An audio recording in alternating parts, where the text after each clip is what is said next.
Sykes, the Bottom Line Pharmacy podcast. We've got a great show for you this week, but before we get into the show, if you find this episode valuable, please like, share, and subscribe so we can help more independent pharmacy owners.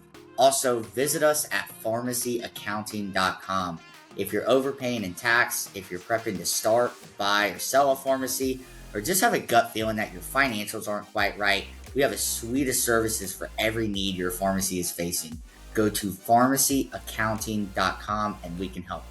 Okay, now on to the show. All right, well, good morning, everyone, and welcome to another episode of the Bottom Line Pharmacy podcast. We got Scotty Sykes, Bonnie Bond, and also joining us today is Jessi Stout. She is the pharmacist and owner of Table Rock Pharmacy, Table Rock RX over in Morganton, North Carolina. Jessi, thanks so much for joining us. Yeah, thank you guys for having me. I'm excited to be here. And don't forget, Absolutely. She won the what's the actual award you won at Cardinal? At Cardinal? Yeah, Is the Community Health Leadership Award, which is kind of a mouthful. Community Health Leadership Award, which was quite an honor because you were definitely singled out and made a big deal about it, as they should. So congratulations on that. Thank you.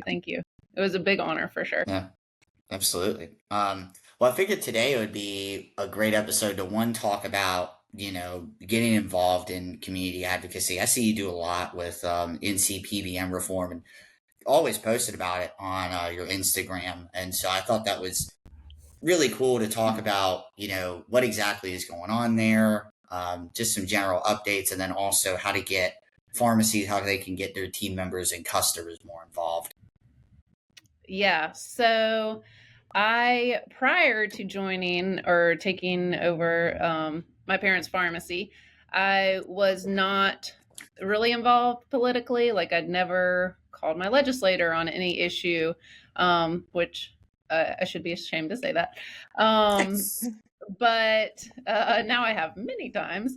And I think, it was really just coming into pharmacy. I did kind of a non-traditional career background. And so, it wasn't like over time I got used to the PBM abuses, because originally they weren't that bad when they first started. But over time they started sneaking in more and more stuff. So I think a lot of owners just kind of, they hated it, but just kind of got numb to it. But when we took over the pharmacy, we saw it all at once, like DIR fees and all this crazy stuff. And so, and my husband, who owns a pharmacy with me, he's graphic design by background. So he has no pharmacy experience. And we were both just kind of like, this is crazy. How does any business survive like this? And so it just immediately started filing complaints on our North Carolina Department of Insurance website, emailing legislators, calling legislators, anything I could think of. And nothing changed for quite a while. But that's really like how I got involved. And so, it's been several years and a long road. We had a really strong PBM bill in North Carolina, House Bill 246, that passed unanimously in the House. And then the Senate just never agreed to hear it, which was really frustrating and defeating. Yeah. But we didn't give up. And actually this year we finally got a bill passed in North Carolina, which is great. It's called the Script Act. Yeah. It doesn't do, everything, but it's a great starting point for getting some changes done in North Carolina. So that's a little bit of background about how I got involved. You also asked about, getting customers involved and perhaps other owners. So I regularly post, like Austin said, stuff on social media just to educate them. Because if you're not an owner or working in a pharmacy, like, you wouldn't believe the stuff that they do, right? Right. And the stuff they get away with. So anytime something really crazy happens or I'm really frustrated, I'll just put a post out there to educate people. And our customers have been so supportive. They want to see us They want to see us survive. And NCPA puts out a lot of great resources that we'll like post in the store. We've made some of our own for them to like scan a QR code and reach out to legislators and that kind of thing. I had a patient recently tell me that her PBM kept calling her and telling her, it'd be cheaper if you switched to CVS. And she told him, I don't care. I will pay a higher copay to go to Table Rock Pharmacy, which not everybody can afford to do that, but we do have a really loyal customer base. And so that's helpful because, legislators care about you to an extent, but they are going to listen more to your customers, the constituents. I mean, we're constituents too, but the more customers that reach out to them about the issue, the more of an impact it's going to have. So I do think it's important to get customers involved. In regards I think that's a really good point, Jessi. I went to the NCPA fly-in this year, and so I went around with the group just to kind of observe for the first year. And that is what I saw to me that kind of clicked with a lot of the people that we talked with, was them actually showing them, instead of just talking, they had some audit logs. They had some, some of these reports that just could clearly show them, like, I am literally losing money on this script. Like, here, do you see this? Yeah. And it was like you could see a light bulb went off. Like, when you hear about it, I don't think it makes a lot of sense until you can see it, like you said, on paper, or like with an actual patient discussing their specific issue. Then it kind of clicks a little. Yeah, that's a great point. Like, actual examples really ring home to legislators. And we, have a PowerPoint that's evolved over time that we've shown to our legislators when they come in the store. And we actually finally got a federal legislator to come in the store a few weeks ago, Congressman Tim Moore. I've been trying for years to get a federal rep in. So I was excited that he agreed to come. But, we show actual data. I've got screenshots of actual losses. And when they see that, they're like, well, what do you make money on? Like, how is this okay? I mean, it makes no sense. So they like to see that, I think, really drives it home to them. What was his initial reaction? So he was very engaged, and, luckily now most legislators, or hopefully all of them, have heard of PBMs. And so he was familiar with PBMs and said that he did support PBM reform. My goal was to get him to become a co-sponsor of the Buddy Carter bill, the PBM Reform Act. And he did agree by the time he left our store to become a co-sponsor on that. So that was exciting. But he was knowledgeable about PBMs, and so did agree with everything that we presented to him and agreed to help try to fight PBMs. So that was exciting. Yeah, it's kind of funny. Unless you're in it, really, work in this industry, people really don't know what it is. I was talking about different conversations while I was on vacation with my extended family, and different times I would say something about a PBM and and finally I've had like 3 of them were like, what are you talking about? What is it? I mean, they literally were asking me, what is a PBM? And I had to like, let me tell you. So, and I mean, they just don't even know that they exist. I mean, when they go to get their script filled, they don't even realize that that's part of the people, the average human, they don't even get that part of it. So, which is crazy since all 3 of the big PBMs are in Fortune 500 top 15. Yeah, it's crazy, isn't it? Yeah, so they make the most money. The biggest companies in the world, and nobody knows what they are. That's right. And they don't really contribute much of anything, but they make the most money. It infuriates me. No, I like it because they're hidden behind secrecy, kind of what they do. Nobody knows what they do, so bringing everything out to light through social media, through patient education, what you're doing, bringing transparency to it, really opens the eyes of patients and really everybody else. And then, eventually that makes its way into Congress, which is what we're seeing. So, absolutely. Yeah. And Well, for you said other it forever. You as an independent pharmacy owner, there's no way the way things are currently that you can just sit back and just be an owner. Like Scotty says it all the time, and you have to advocate. I mean, you have to be out there. You guys wear so many hats, but this has to be one of them for sure. Yeah, it's important. Absolutely. Yeah. I mean, when I first started in the business, in the very beginning, I just assumed there were other people out there fighting the fight. Someone's handling that for us. Yeah. But I quickly learned that is not the case. I mean, of course there are so many people that are, but no one is going to go and fight for the survival of your business like you, so Right. that's why it's so important for every single owner to get involved. Yep. I mean, it's just, and I think the easiest way to get started is to just reach out to your local reps and ask them to come by your store, and once they see all the great services that you offer, then they'll support you and they'll support PBM reform. So it's so easy to get started. And if they know you, they're more likely to agree to co-sponsor a bill, that you suggest. So. And there's probably a lot of them out there just think of pharmacy. They think of CVS and Walgreens. Right. And what does that even mean to me? I don't care. They're just big boxes. Well, no, there's real people back here in the independent world that are actually taking care of patients. You need to know about it. So when you say reaching out to your Congress, I mean, it's just emailing them or trying to call them and just kind of pestering them until they get you get a response. Yeah. Yeah. I mean, my reps have been tired of me for sure. My state reps. I mean, I emailed them a lot before they agreed to come to the store.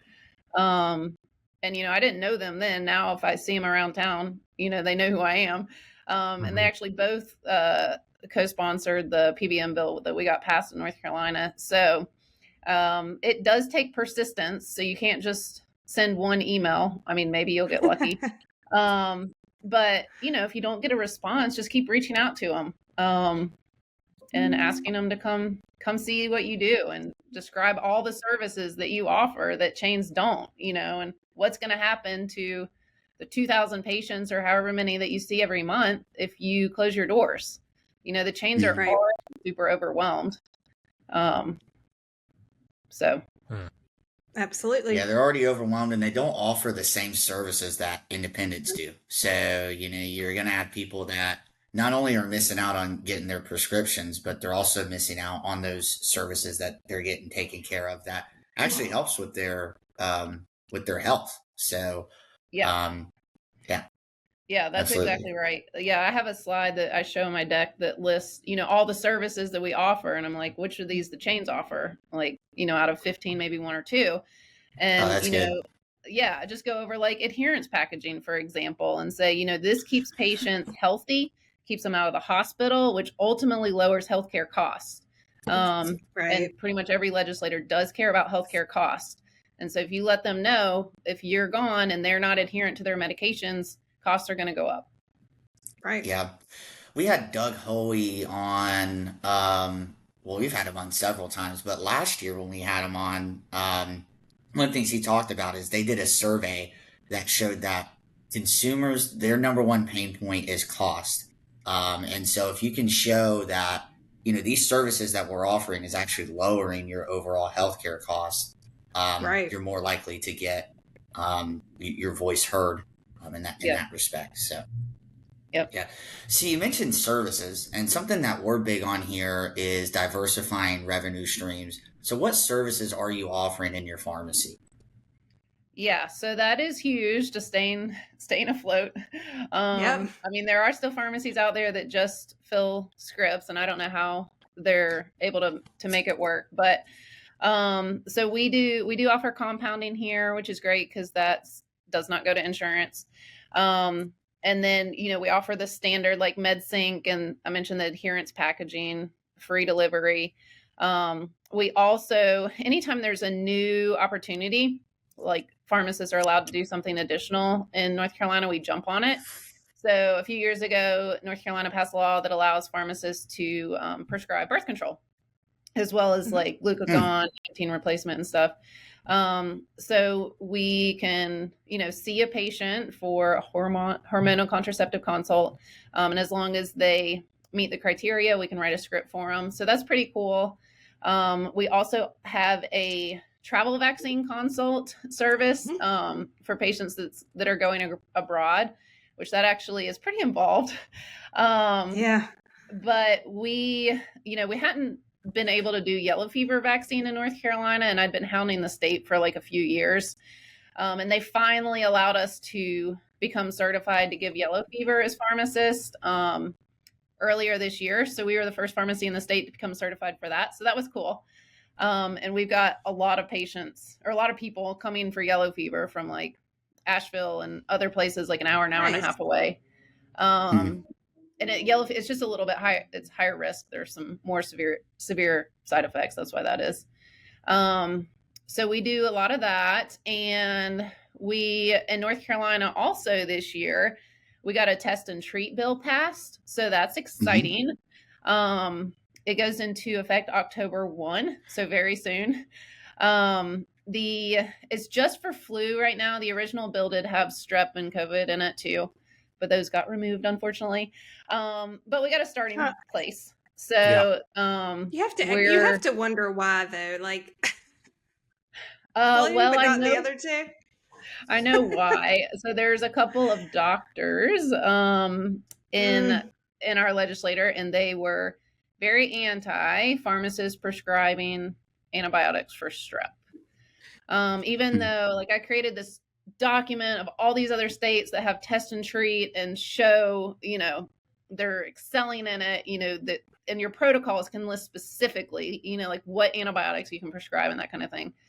So yeah, I was really bummed that they took strep out. Stepping on the toes of some doctors there. Yeah, they're like, don't take it all away. It's crazy. Yeah, that's when you can test for it, you know what it is. Yeah. Anyway? Yeah. Bumping up against the doctors is the friction there is gonna continue because pharmacists are gonna continue to expand their scope of expertise into those areas, and some doctors are not going to like that. But it's a step in the right direction. It's one victory. Oh, absolutely. Then maybe, like you said, you can't. It's not just sit in one email. It's going to be a fight every step of the way. But yeah. In the right direction. With the primary care shortage and urgent cares are just so expensive. It's much more convenient and faster for patients to come to us. We've been flu and COVID testing for a long time. So we can tell patients that they're positive for flu. But then, that's it. But you still have to go get somebody to. That's great. Well, usually the mother knows what they have or can narrow it down to about 3 things. Yeah. So then you have to go somewhere for that person to tell you it's one of those 3. And then they have to write the script. Then you got to go to the pharmacy. Yeah. So if the mother could just go straight to the pharmacy, it would be a lot easier. Save a lot of time. But that also brings up the telemedicine, Austin. We were talking about that the other day, where the telemedicine will be somewhat attached to the pharmacy. I don't know if that's the right word, but a patient walks into your pharmacy. Oh yeah, you have flu. Well, here's a telemedicine room. You can talk to somebody, come out with the script, and then you can get it right there. So we're seeing more and more of that tick up. Yeah, we've looked in one of those groups. Yeah. And all that just adds more layers to moving that PBM needle of being able to say, hey, we're the first pharmacy in the state that can actually, that can actually work with yellow fever. And so you look at it that way. You go to a congressman, you say like, hey, we're the only ones that can do this. That's going to get more legislation passed. Another thing, another story that will add a layer to all of that is what you did during Hurricane Helene, where you kept your doors open for patients. So those are things that are going to help move the needle as well. Yeah. And during Hurricane Helene, that was crazy. We did not expect it to have that level of destruction and devastation. So it was insane.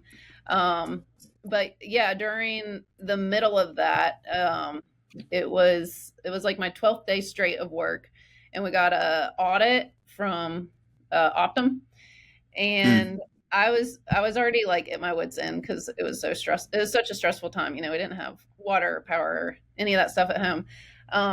So I just wrote on there, like, don't you realize we're in the middle of a natural disaster? Audit is last, and I sent it in. And the very next day I got another one, which I've never gotten 2 in a row from them. So I was like, this has got to be retaliation for my snippy note. But I like was still really, I just hate audits. They just really annoy me because they take so much time and they're pointless. But so I posted it on an independent owners group, and someone posted it and posted it. And anyways, it kind of went viral. And one of the moderators for that group, he's like, you should have removed your pharmacy information before you posted that because they can retaliate. I was like, oh, well, it's too late now. Well, but I was worried about that. I did like mark it out and repost it, but it was too late. And I took the opportunity. I sent that screenshot to every single member of our state legislator. And I was just like, look at what these PBMs are doing. Like, there you go. Yeah. I mean, at that point, everybody in the state was trying to help out Western North Carolina. So I'd never gotten so many responses. That's awesome. Yeah. Well, sometimes you just take it. Yeah. You took it for the team. Yeah. It's worth it. But those are the stories that legislators need to hear when they're like, hey, we're in the middle of a natural disaster, and here's how they're treating people that are taking care of your community, who are taking care of patients that are in need. Yeah. That's what they otherwise need to they wouldn't know. You know, if someone doesn't tell them that's what PBMs do, they're not going to know. Yeah. Exactly. Yeah. Well, hats off to you for what y'all did during that hurricane. I know we had some pharmacies chip in to help you guys out, Table Rock Pharmacy, and I know that's tough. We've been through that a couple of times ourselves here on the coast. But well, Jessi, we appreciate you hopping on. As always, and always a pleasure to talk with you. And again, thanks for all the work you do on your for the industry. It's awesome. Leadership Award. Yep. Leading the way. So you're leading the way here on our podcast, and we appreciate it.